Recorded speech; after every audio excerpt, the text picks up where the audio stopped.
주말 설교를 준비하다가 책에서 이런 글귀를 봤습니다. 자신의 삶뿐만 아니라 다른 사람의 삶을 삶답게 만들기 위해서 끊임없이 정성들이 노력하고 헌신하는 일만큼 아름다운 것은 없다. 너무 멋있었어요. 자신의 삶을 아름답게 만드는 것도 중요하지만 다른 사람의 삶을 아름답게 만들기 위해서 끊임없이 정성스럽게 헌신하는 것처럼 아름다운 것이 없다는 거죠. 이게 톨스토이가 말하는 내용입니다. 여러분, 우리는요, 우리 자신의 삶을 가꾸고 아름답게 이렇게 만드는 것도 중요하지만 다른 사람의 삶까지 책임져서 그 사람의 삶도 아름답게 만들고 거룩하게 만드는 것도 굉장히 중요한 사명 중에 하나예요. 하나님 우리에게 성령을 주시고 교회를 주시고 하나님이 우리를 구원하시고 은혜 주신 이유는 나 혼자 구원받고 끝나는 것이 아니라 그 구원의 모든 은혜가 다른 사람까지도 넘칠 수 있도록 우리를 만드신 그 얘기입니다. 제가 오늘 신앙의 멘토가 되십시오라고 하는 제목으로 말씀을 증거할 텐데 오늘 그런 내용을 얘기할 거예요. 사도 바울 한 사람을 통해서 그 사도 바울이 다른 사람의 삶을 아름답게 만들기 위해서 얼마나 노력하고 헌신했는지에 대한 얘기를 나누려고 합니다. 자, 빌립보서 3장 17절부터 21절까지 한번 같이 보겠습니다. 빌립보서 3장 17절부터 21절 신약성경 321페이지입니다. 우리 다 같이 한 손으로 같이 읽겠습니다. 3장 17절부터 21절 시작. 형제들아 너희는 함께 나를 본받으라. 또 우리로 오늘 사도 같이 그대로 행하는 자들 보이라. 내가 여러 번 너희에게 말하였거니와 이제도 눈물을 흘리며 말하노니 여러 사람들이 그리스도 십자가의 원수로 행하느니라. 저희의 말씀은 멸망이요 저희의 신은 배요 그 영광은 저희의 부끄러움에 있고 땅 일을 생각하는 자. 오직 우리의 신권은 하늘에 있는지라. 거기로서 구원하는 자 곧 주 예수 그리스도를 기다리노니 그가 만물을 자기의 복종케 하실 수 있는 자의 역사로 우리의 낮은 몸을 자기 영광의 몸의 형체와 같이 변케 하시리라. 여러분, 멘토란 말 많이 들어보셨나요? 네, 과거에는 이런 단어 안 썼는데 최근에 들어서 이 멘토란 말을 잘 씁니다. 멘토라는 말은 그리스도 신화에 나오는 사람의 이름인데 이타이카의 왕이었던 오디세우스가 트로이 전쟁을 하기 위해서 나가면서 자기의 가장 절친한 친구였던 멘토라는 사람한테 자기의 아들의 양육을 맡깁니다. 그래서 10년 후에 트로이 전쟁이 끝나고 10년 후에 돌아와 보니까는 그 자기의 친한 친구였던 멘토가 그 아들을 너무나도 성숙하게 잘 키운 거예요. 그래서 그다음부터 그 자기 친구인 멘토가 이렇게 자기 아들을 잘 가르친 것처럼 다른 사람들을 잘 가르치고 또 그들을 성숙하게 만드는 사람들을 멘토라고 부르기 시작했습니다. 그리고 그 멘토한테 훈련을 받은 사람을 멘티라고 부르기 시작했습니다. 여러분, 우리 이 땅에 살면서 멘토를 많이 만나요. 여러분, 여러분의 삶에 결정적인 영향력을 미친 사람이 누구일까요? 아마 여러분들 마음속에 이렇게 대답이 나오는 사람이 있을 거예요. 학교 선생님, 부모님, 학교 선배, 내게 있을 거예요. 저 일부 예배 때도 그 얘기를 했습니다. 저한테는 주일학교 선생님이 한 분이 항상 생각나요. 고등학교 때 우리 담임 선생님이었던 그분이 생각이 나요. 또 제가 다녔던 교회 모교회 선배님, 20대 암으로 돌아가신 그 선배님도 생각나요. 근데 그분도 나한테 멘토였지만 사실 멘토는 개인적인 깊은 유대관계를 가지고 매일 혹은 매주마다 만나서 훈련받는 관계를 멘토라고 얘기하거든요. 그런데 국민학교 때 우리 다니던 모교회 우리 중학교 선생님이나 또 고등학교 선생님이나 선배님은 멘토이지만 멘토로서의 역할을 감당하지 못했어요. 왜? 자주 만나지 못했는데.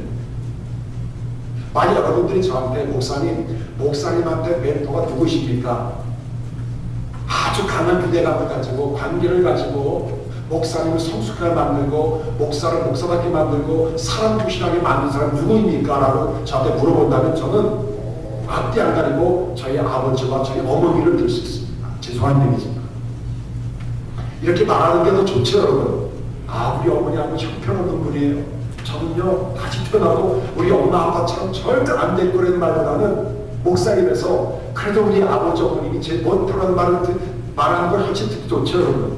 예, 진짜 그래요. 병원에는 저희 한국 방문해서 아버님하고 여러 번 만나면서 그 얘기를 했어요. 아버님은 저의 위대한 스승이고 제 멘토입니다. 그냥 그냥 뭐가 필요해서 그러냐? 아니 진짜 그렇습니다. 그래서 누님들이 또 세 분이 다 만나서 같이 샤브샤브를 먹으면서 또 얘기를 했어요.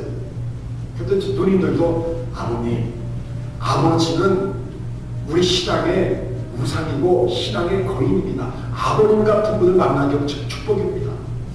근데 사실 우리가 자랄 때 아버지, 어머님에 대한 불평을 많이 했거든요. 내가 다시는 아버지 같은 사람 안 만났으면 좋겠다 했는데 그거 보니까는 저희 아버지, 어머니 같은 분이 없더라고요. 여러분 신앙의 멘토가 누구입니까? 신앙의 멘토가 없다고 여러분 실망할 거 없어요. 이제 여러분들이 신앙의 멘토가 되시면 됩니다. 본받을 사람이 없다고 낭망할 거 없어요. 여러분들이 신앙의 샘플이 되시면 됩니다.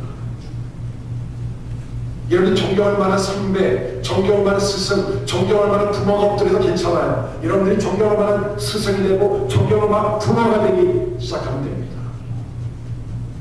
오늘 사도 바울이 빌립보 교회 신앙의 멘토로서의 역할을 감당했던 얘기가 나옵니다. 세 가지의 멘토의 모습을 발견하게 됩니다. 첫 번째로 본을 보여줬던 멘토, 본이 되었던 멘토. 여러분 사람의 본이 된다고 하는 것은 참 어려워요. 자 오늘 말씀 보시면 17절에 보시면 형제들아 너희는 함께 그 안에 뭐라고 나와 있습니까? 나를 본받으라. 그럼 사도 바울이 이런 말을 했어요. 성도 여러분 저를 본받으십시오. 어떻게 들어보면 말도 안 되는 말 같고 사도 바울이 교만한 사람 같기도 하고 사도 바울이 모두 정신 나간 사람 같기도 하고 좀 덜 떨어진 사람 같은 느낌을 받지 않습니까?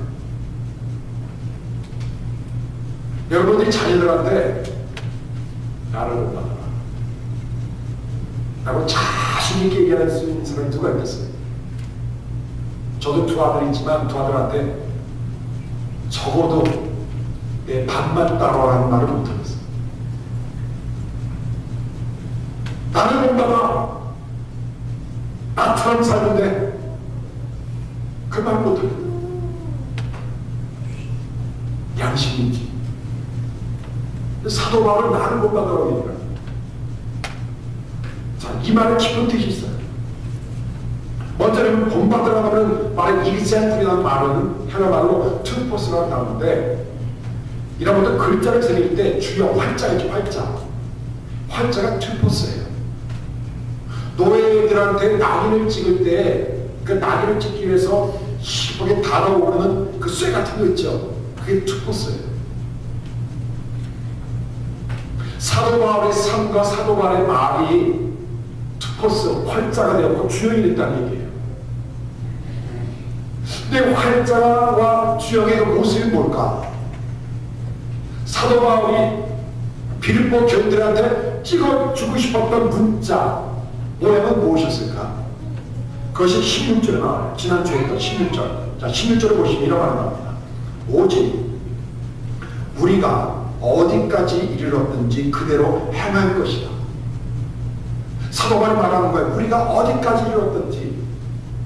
그러니까 어디까지라는 것은 아주 미완성 존재예요. 아주 완벽한 건 아니지만 그 속에서도 그대로 행할 것이다. 그대로라는 말은 군사적인 용어인데 기준이라는 뜻이에요. 우리 한국에서 그런 사람들 다 아실까요? 기준하면 손 바짝 들고 거기다 줄을 쓰죠. 그렇죠? 갈경 맞추고 바로 그 단어예요. 군사들이 기준을 향해서 줄을 맞추고 간격을 맞춘다는 얘기예요. 내 삶의 과정이 끝나지 않았지만 삶의 과정 속에서 기준이 있다. 기준이 뭡니까? 지난주에 배웠죠. 예수님이 나를 부르신 부름의 삶, 예수님에 의해서 잡힌받은 소명, 그쵸? 하나님이 나에게 주신 부름의 삶, 예수님의 십자가가 기준이었고, 사도 바울이 빌립보 교인들에게 새겨주신 문자, 모형이 있다면 예수 그리스도라는 그 기준이 바로 본이라는 거예요. 내가 바로 앞에서 언급한 것 같이 내가 예수님이 부르신 부름의 삶을 위해서 내가 그 하나 붙잡고 해서 내가 달려가고 있는 것처럼 나와 똑같이 너희들도 예수님을 기준으로 삼아서 예수님을 본받는 사람이 될 것을 사도 바울이 얘기를 했어요. 그런데 그것을 말만 한 것이 아니라 감옥에서도 또 자유로운 몸에서도 그런 삶을 통해서 본이 되길 원했고 본으로서 예수님이라는 기준을 보여줬다는 거예요. 여러분, 우리가 우리 자녀들한테 우리 주위 사람들을 보여줄 것이 하나 있어요. 그것은 우리 삶의 기준이 예수 그리스도입니다. 부모로서 역할을 100% 다 못하죠. 예, 우리도 부족하고 우리도 실수하고 우리도 어느 정도 엉망진창으로 살지만 그래도 우리 마음의 중심에 있는 예수 그리스도가 내 삶의 기준이고 바로 너의 삶의 기준이 된다고 하는 것을 그들의 내일의 환자로 찍어줘야 된다는 그 얘기예요. 그들의 각인시켜준다는 그 얘기예요. 다른 것은 버려도 예수는 버리지 말아라. 다른 것은 포기할 수 있지만 하나님이 너를 부르신 소망이라는 부름의 삶을 절대로 포기해서는 안 된다. 너 인생의 목적, 너 인생의 가치관은 예수 그리스도가 되었지 다른 것이 돼서는 안 된다. 이것을 본으로서 보여주기 원했던 것이 사도 바울이라는 거예요. 찰스 스펄전이 목회했던 All Souls Church라고 하는 곳에 어느 분이 방문하게 됐어요. 이분은 무신론자예요. 무신론자 이분이 자기 친구한테 나 이번 주일날 찰스 스펄전이 목회하는 교회 간다. 그랬더니 그 친구가 야, 너 성경도 안 믿고 하나님도 안 믿는데 너 거기 왜 가니? 했더니 그 친구가 이런 얘기를 했대요. 찰스 스펄전이 말하는 성경도 안 믿고 하나님도 안 믿지만 나는 찰스 스펄전을 믿기 때문에 간다. 여러분, 적어도 우리 이렇게 살아야 돼요. 내가 예수를 못 믿겠지만 성경을 못 믿겠지만 내가 너는 믿는다. 그럼 너를 믿으니까 너 안에 예수를 믿겠다는 거죠. 적어도 우리 삶의 수준이 이 정도의 본이 돼야 돼요. 여러분, 위정교회가 신앙의 본을 보여주는 교회가 되길 원해요. 애리조나 지역을 감싸고 있는 전설과 같은 신화가 있어요. 교회는 안 된다. 교회는 부흥이 안 된다. 교회가 부흥해도 이쪽 교회에서 싸우면 그 교인들이 20, 30명 몰려가서 이쪽 교회 되고 또 싸움 이쪽 교회를 가서 100명, 200명이 150명, 150명, 200명이 되고 100명, 200명이 되고 이것이 하나의 전설처럼 하나의 진리처럼 돌아다니는 것들이 있는데 여러분, 우리 교회가 그런 것을 벗어나서 새로운 샘플을 보여줄 수 있는 교회가 되길 원해요. 불신자들이 교회로 돌아오게 되고 교회를 비방했던 자들이 교회로 돌아오게 되고 예수를 몰랐던 사람들이 교회로 돌아올 수 있는 그런 본을 보여주는 교회가 되기를 간절히 원합니다. 우리 마음이 답답하고 진짜 답답하고 그쵸? 아무리 하늘을 쳐다봐도 어떤 구멍이 나오지 않을 정도로 답답한 마음이 있는 것이 사실이지만, 그래도 하나님, 우리 교회가 샘플교회가 되길 원합니다. 전도하는 교회가 되길 원합니다. 다른 교인들은 이쪽으로 뽑아내서 우리 교회 부하는 것이 아니라 생판 예수의 자 모르는 사람들이 예수를 영접하고 그들이 세례를 받고 그들이 예수의 증인되고 있으면 제자되는 샘플교회가 되길 원합니다. 예수가 기준이고 예수가 삶의 목표고 삶의 목표를 모르는 자들에게 하나님의 소명이 얼마나 소중한 것을 알려주는 샘플교회가 되길 원합니다. 이것이 바로 영적 멘토로서의 마지막 사명을 감당하는 교회의 모습. 그 다음에 사도 바울이 어떤 멘토였는가? 사도 바울은 바로 잡아줬던 멘토였습니다. 잘못된 것을 바로 잡아줬던 멘토였습니다. 자, 오늘 18절 19절에 보시면 이런 말이 나오죠. 내가 여러 번 너에게 말하였거니와 이제도 눈물을 흘리며 말하노니 여러 사람들이 그리스도 십자가의 원수로 행하느니라. 저희의 마침은 멸망이요 저희의 신은 배요 그 영광은 저희의 부끄러움에 있고 땅의 일을 생각하는 자. 여기 보면요, 너희가 나오고 저희가 나와요. 빌립보 교회 안에는 너희가 있고 저희가 있었어요. 너희는 예수 그리스도의 십자가의 도를 본받아 십자가 붙잡고 사는 사람이 있는가 하면 빌립보 교회 안에 저희가 있었어요. 교회를 다니지만 예수님 십자가의 원수처럼 세상에 때묻은 그대로 변화가 없이 그냥 있는 그대로 취미 삼아 이민교회로 말하면은 사람 만나기 위해서, 그렇죠? 유학생들을 말하면 그래도 주를 한번 가서 김치찌개 한번 먹기 위해서 이런 식으로 나온 분들이 있었다는 얘기예요. 예, 여러분 이민교회 큰 교회 가보면요 비즈니스 나온 분들이 참 많아요. 예, 뭘 팔기 위해서, 뭘 하기 위해서. 바로 이 빌립보 교회도 너희가 있었고 저희가 있었어요. 근데 저희들은 예수님하고는 영 반대 방향으로 가는 사람들이었는데 그 사람들을 향해서, 그리고 예수를 잘 믿지만 그래도 아직까지도 그들의 영향력을 받을 수밖에 부족한 사람을 위해서 18절에 보니까는 눈물을 흘리며 말하는 사도 바울의 모습이 나옵니다. 어저께 제가 새벽 예배 끝나고 집에 일찍 들어가서 이제 설교를 준비했다면서 또 리뷰하고 암송하고 또 암송하고 그렇게 하고 있는데 어느 분한테 폰으로 메시지가 들어왔어요. 목사님, 주일 준비 끝? 그래서 제가 답장을 했죠. 시작은 있지만 끝이 없는 설교 준비. 목사님도 잘 지내세요. 그런데 한 시간 후에 또 그분한테 또 메시지가 왔어요. 설교의 요점을 잡지 못해 답답하여 죽을 것 같은 성령이 떠나시면 어떡할까? 그럼 그 마음을 아세요.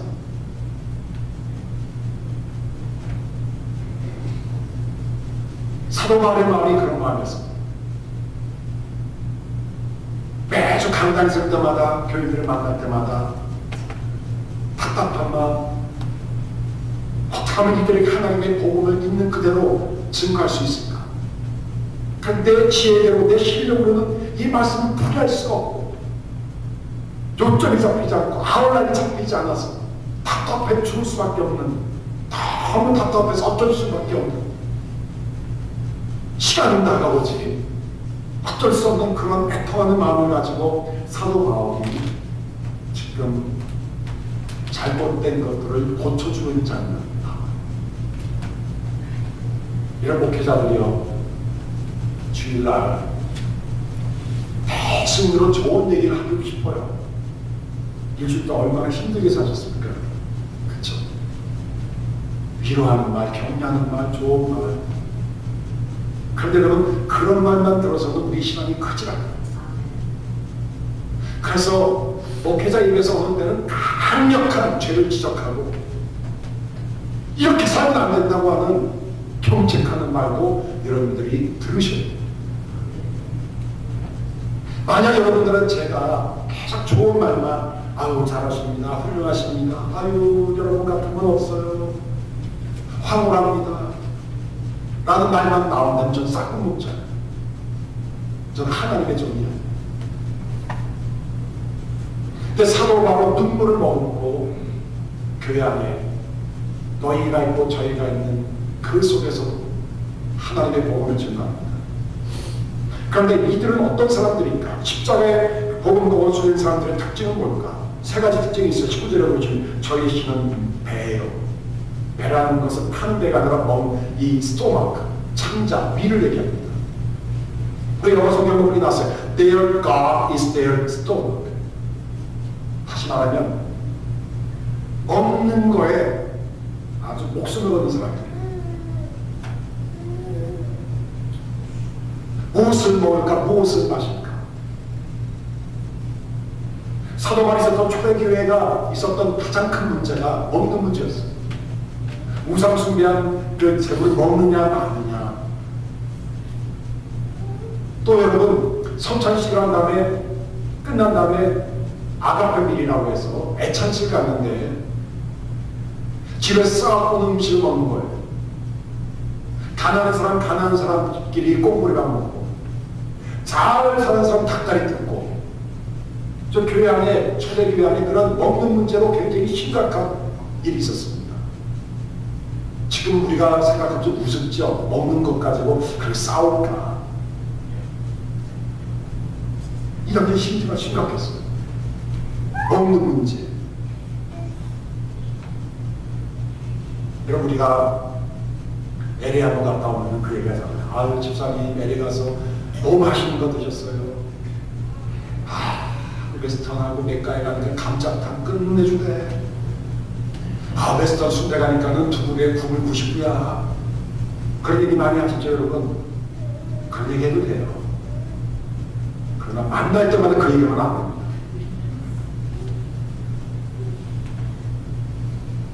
여러분 그 다음에 이 사람들 어떤 사람이냐면 그 영광이 저의 부끄러움이 있다.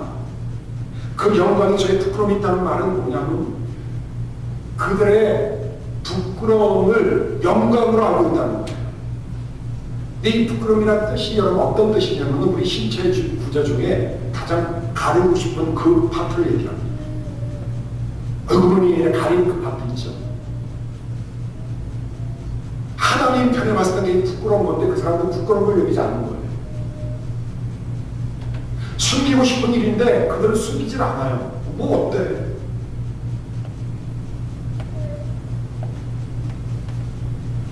여러분 미국도 여러분 10여 년 전만 해도 동성연애 입 밖에 꺼내기도 어려웠었어요.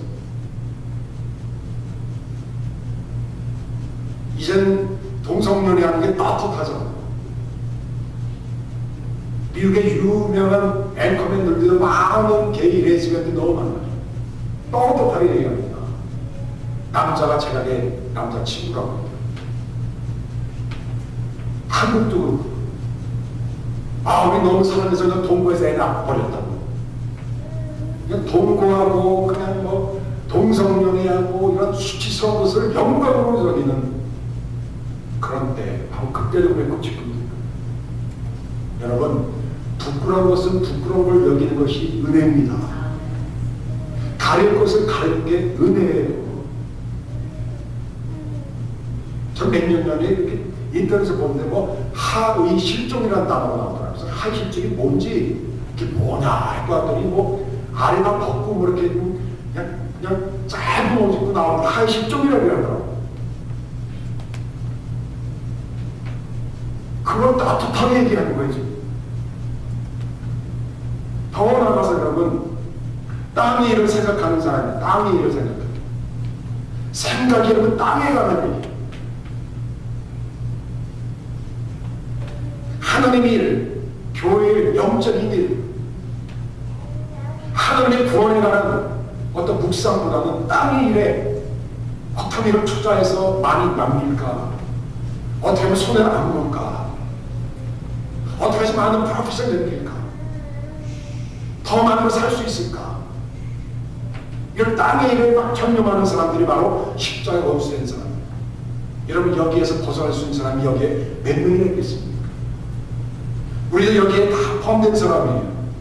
우리의 힘이 빼고 우리의 부끄러움을 영광으로 알고 땅의 일을 생각하는 사람. 사도 바울은 여기에 관해서 눈물을 흘리며 이거 잘못됐다 라고 교정시켜주는 모습을 보여요. 여기 현대를 불안, 불신, 불만 시대라고 얘기해요. 불만이고요, 불안하고요, 사람 믿어주지 않고. 더 심각한 게 있어요. 불신앙의 시대입니다. 하나님은 안 믿어요. 안 믿는 게 지식인이고, 안 믿었다고 무신론자라고 떳떳하게 말하는 것들이 도리어 존경받는 시대예요. 여기에서 우리가 어떻게 살 것입니까? 눈 감아주고 어수던 거라 해도 할 것인가? 아니면 사도와처럼 눈물을 흘리며 그들이 다시 돌아올 수 있도록 우리가 얘기해주고 기도해줄 것인가? 그 다음에 세 번째로 사도 바울은 어떤 멘토였습니까? 영원한 것을 보여줬던 멘토예요. 영원한 것. 영원한 것. 여러분 20절 말씀을 한번 같이 읽겠습니다. 20절과 21절입니다. 시작. 오직 우리의 신인권은 하늘에 있는 자, 거기서 구원하는 자, 곧 주 예수 그리스도를 기다리니 그가 만물을 자기에게 복종케 하실 수 있는 자의 역사로 우리의 낮은 몸을 자기 영광의 몸의 형체같이 변케 하시리라. 자, 우리의 신인권은 어디에 있다고요? 어디에 있습니까? 얘기 좀 해보세요. 어디 있다고요? 지하실에 있습니까? 맨션에 있어요? 어디 있어요? 하늘에 있어요. 자, 우리 교회 안에 가게 되면 둘 중에 하나일 거예요. 영주권자 아니면 시민권자. 자, 영주권자예요. 영주권을 받은 지 굉장히 오래됐는데 시민권 시험 보기 싫어하고 영주권자는 남아있어요. 요새는요, 한국 여권을 가지고 들어갈 수 있는 나라가 더 많아요. 무료로. 미국 독수리 마크가 있으면요, 비자 프리 되는 나라가 굉장히 많습니다. 남미는요, 한국 여권은 오케이. 미국 여권은 70%, 80% 돈 내고 들어가요. 한국 영주권이 좋냐, 미국 시민권이 좋냐, 그게 그거예요. 가장 중요한 것은 하나님의 시민권이 제일 중요합니다. 사도 바울이 왜 빌립보 교회 입장에서 하늘에 있는 시민권에 대한 얘기를 했을까? 여기는 역사적인 배경이 있어요. 이 빌립보라고 하는 교회는 사도행전 16장에 보면 사도 바울이 마게도냐의 환상을 보고 마게도냐의 환상에서도 젊은이가 나타나서 우리를 도와달라고 하는 그런 환상을 봐요. 그래서 사도 바울이 마게도냐로 처음으로 배를 타고 들어갔는데 들어가서 첫 번째 도착한 곳이 어디예요? 빌립보라는 거죠. 그래서 자주장사 루디오와 같이 만나서 교회를 개척해요. 그런데 이 빌립보는 왜 빌립보라고 했냐면 왜 원래 이름은 빌립보가 아니었어요. BC 360년에 마게도냐의 대왕이었던 알렉산더 대왕의 아버지였던 빌립 2세가 자기 이름을 따서 필립이라고 하는 필립보라고 썼어요. 그 다음에 BC 146년에 로마 제국의 속국이 됐어요. 옥타비아누스가 정권을 탈취한 다음에 로마의 속국인 이 빌립보를 아시아와 유럽을 잇는 중간지를 삼기 위해서 빌립보 지역에 로마 장교 중에 테오카, 니파이안 장교들 다 이쪽으로 보냈어요. 강제 이주를 시켰어요. 그리고 빌립보에 사는 사람들한테 로마 시민권을 줬어요. 로마 시민권을 받았다면서 노를 혜택이 아닐 수 없어요. 함부로 사형 선고를 내릴 수 없고요. 조그만 범죄를 저질러도 체포당하지가 않아요. 그 로마 제국이나 공군을 안 맞춰도 돼요. 그리고 사유 재산이 인정됐어요. 그러니까 빌립보에 있는 사람들은 기가 살아있는 거예요. 로마 시민권자입니다. 아무도 풀지 못해. 로마 황제가 준 토지를 통해서 그들 마음껏 장사할 수 있었어요. 또 빌립보는 금과 은이 다량으로 매장되어 있고 나오는 곳이었어요. 잘 살죠? 로마 시민권을 가졌죠? 유럽과 아시아에 있는 교통 중심지역, 세계 각 사람들 다 몰려들죠? 이 사람들은 로마 시민권자라고 하는 그 자부심 하나 살았어요. 사도 바울이 얘기합니다. 너희들은 왜 영원한 하나님 나라의 시민권자로 살지 못하고 있느냐? 영원한 하나님 나라의 시민권자로 살아가고 하는 그 얘기를 오늘 본문에서 얘기합니다. 너희 지금 잘 먹고 잘 살지만 너희의 그 몸은 아주 낮은 몸이다. 나중에 예수님이 다시 재림하러 오는 그날에 너희들의 몸이 영광의 몸으로 바뀔 것이다. 너희들이 아무리 운동을 하고 너희들이 다이어트를 해도 너희들이 낮은 몸에 불과하다. 자, 요새 열심히 운동을 해가고요, 허리 사이즈가 점점 줄어들고 있어요. 지금도 양복을 제가 입고 있는데 자꾸만 내려가면 이 벨트를 있는 그대로 다 메웠어요.